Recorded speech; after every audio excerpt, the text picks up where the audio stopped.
কি নিয়ে এই চেহারাটা আল্লাহর সামনে দাঁড় করাবো? কি নিয়ে যাব? নারী কি নিয়ে যাবে? পুরুষ কি নিয়ে যাবে? যুবক কি নিয়ে যাবে?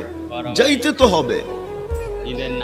যে যায় সে আর কোনোদিন ফিরে আসে না।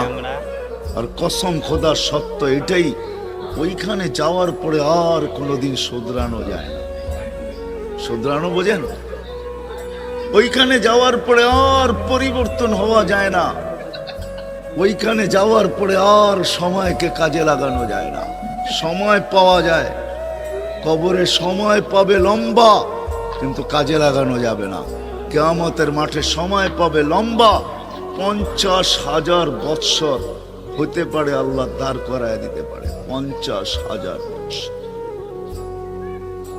এমন জায়গায় দাঁড় করায় দিবে।